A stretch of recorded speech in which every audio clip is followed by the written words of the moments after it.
Assalamualaikum warahmatullahi wabarakatuh. Salam sejahtera untuk kita semua, salam budaya. Selamat bertemu kembali dengan saya di kanal Terminal Budaya.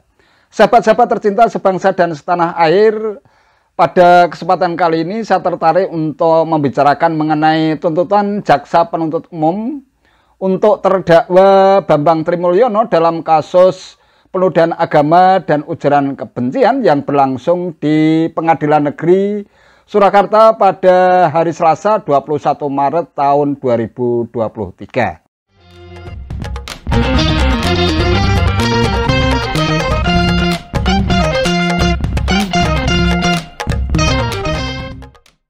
Ya, sahabat-sahabat tercinta sebangsa dan setanah air yang sangat saya hormati, saya kutipkan berita yang dimuat di radarsolo.id tanggal 21 Maret tahun 2023.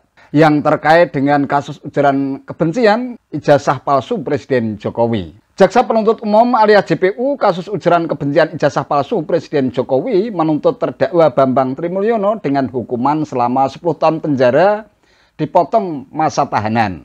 Tuntutan disampaikan oleh Jaksa Penuntut Umum Apriyanto Kurniawan, Endang Sabto Pawuri, Dwi Ernawati, Endang Pujiastuti, dan Ardias Adi di hadapan Majelis Hakim Pengadilan Negeri Surakarta yang dipimpin Moh Zuli Hadi dengan Hakim anggota Hadi Sunoto dan Bambang Arianto. Saat pembacaan tuntutan, Bambang Tri menutup telinga dengan kedua tangannya, sesekali dia menunduk. Dia sempat menolak JPU membaca seluruh berkas tuntutan. Saya sudah sering dengar ini, langsung pada intinya saja, teriak Bambang Tri seperti dikutip radarsolo.id 21 Maret 2023. Namun permintaan itu ditolak Majelis Hakim dan JPU diminta melanjutkan pembacaan berkas tuntutan. JPU menilai terdakwa bersalah karena menyiarkan berita atau pemberitaan bohong dengan sengaja menerbitkan keonaran seperti yang diatur dalam pasal 14 ayat 1 Undang-Undang Nomor 1 Tahun 1946 tentang Peraturan Umum Pidana, junto pasal 55 ayat 1 KUHP sebagaimana dalam dakwaan perdana primer. Sehingga kami tuntut pidana penjara kepada terdakwa Saudara Bambang Trimulyono selama 10 tahun, dikurangi masa tahanan dengan perintah terdakwa tetap ditahan, kata JPU Apriyanto. Sejumlah barang bukti disita antara lain satu buah flash disk berisi video unggahan channel YouTube Gusnur 13 Official, 2 lembar tangkapan layar video pada akun YouTube Gusnur 13 Official, 1 bundel keputusan Menteri Pendidikan dan Kebudayaan Republik Indonesia nomor 0353-O-1985 tentang perubahan nama Sekolah Menengah Pembangunan Persiapan alias SMPP menjadi Sekolah Menengah Atas alias SMA dan sebagainya. Ketua Majelis Hakim Moh Zuli Hadi mengatakan Bambang Tri berhak mengajukan pembelaan alias pledoi dengan waktu 1 pekan hingga agenda persidangan pada Selasa pekan depan. Sekarang giliran saudara untuk mengajukan pledoi. Saudara Bambang Tri boleh mengajukan secara pribadi atau boleh menunjuk penasihat hukum lain, kata Ketua Majelis Hakim.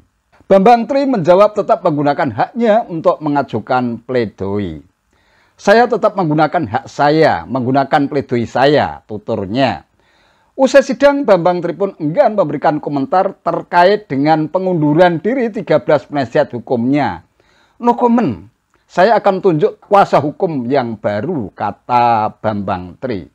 Ya, seperti yang diberitakan banyak media, sebanyak 13 pengacara yang membela Bambang Trimulyono selama ini mendadak menyatakan mundur. Pernyataan pengunduran diri itu dibacakan koordinator tim advokat Bambang Tri Solo, Andika Dian Prasetyo, saat awal persidangan dengan agenda pembacaan tuntutan di Pengadilan Negeri Solo.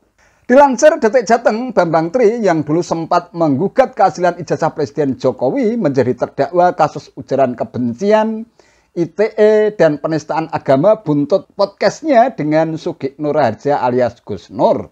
Menurut Andika, dasar pengunduran diri tim advokat Bambang Tri ini adalah persidangan pekan lalu dengan agenda pemeriksaan terdakwa. Saat persidangan itu, Bambang Tri memecat salah satu kuasa hukumnya, Zainal Mustafa. Yang kami soroti adalah bahwa kami melakukan pembelaan terhadap Bambang Tri demi memenuhi kewajiban kami sebagai advokat secara pro bono atau memberikan bantuan hukum secara cuma-cuma atau gratis, kata Andika kepada awak media di Pengadilan Negeri Solo seperti dilansir detik.com 21 Maret 2023. Pemecatan Jenderal Mustafa ini membuat tim pengacara lain mengundurkan diri. Mereka menilai Bambang Tri sudah tidak membutuhkan bantuan hukum dari pengacaranya. Andika mengatakan awal permasalahan adalah komunikasi yang kurang baik antara Bambang Tri dan tim kuasa hukum. Komunikasi kami bisa dibilang lancar, tidak lancar. Lancar, kami sebagai kuasa hukum, kami berusaha mencari saksi dan bukti demi membuktikan perkara ini demi klien kami Bambang Tri. Tapi sampai hari ini beliau sendiri tidak bisa menghadirkan saksi atau bukti katanya. Nah, dengan mundurnya tim penasihat hukum, tentu Bambang Tri harus menyusun pledoi sendiri atau menyerahkannya kepada penasihat hukum yang baru seperti yang ia katakan. Yang jadi persoalan, apakah Bambang Tri dalam situasi masih berada di ruang tahanan, apakah bisa berkomunikasi dengan dunia luar termasuk mencari penasihat hukum buat dirinya. Tentu situasi semacam itu akan membuat nasib Bambang Tri makin menyedihkan, apalagi ia harus menghadapi tuntutan jaksa penuntut umum yang dinilai cukup berat, yakni 10 tahun dikurangi masa tahanan dengan perintah terdakwa tetap ditahan. Jaksa penuntut umum berdalih terdakwa bersalah karena menyiarkan berita atau pemberitaan bohong dengan sengaja menerbitkan keonaran seperti yang diatur dalam pasal 14 ayat 1 Undang-Undang Nomor 1 Tahun 1946 tentang Peraturan Umum Pidana Jungto pasal 55 ayat 1 KUHP sebagaimana dalam dakwaan perdana primer. Usai pembacaan tuntutan JPU, tentu bola persidangan akan diserahkan sepenuhnya kepada Bambang Tri sebagai terdakwa. Dia diberikan kesempatan untuk mengolah bola persidangan dengan mengajukan pledoi alias pembelaan dirinya sebagai terdakwa. Namun jika kita melakukan kilas balik terhadap proses persidangan yang telah berlangsung selama ini, berdasarkan keterangan saksi, baik saksi fakta maupun saksi ahli, agaknya sulit bagi Bambang Tri untuk bisa terbebas dari tuntutan jaksa. Pasalnya, hampir tidak ada saksi yang bisa dijadikan sebagai alasan untuk membebaskan dirinya dari tuntutan jaksa. Dan tentu saja majelis hakim juga memiliki berbagai pertimbangan melalui barang bukti, keterangan saksi ahli dan saksi fakta, tuntutan jaksa penuntut umum maupun pledoi Bambang Tri yang digelar di persidangan sebelum membacakan vonis atau putusan.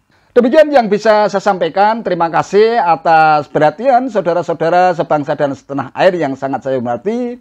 Sampai bertemu kembali pada konten saya berikutnya. Wallahul muwaffiq ila aqwamit thoriq. Wassalamualaikum warahmatullahi wabarakatuh.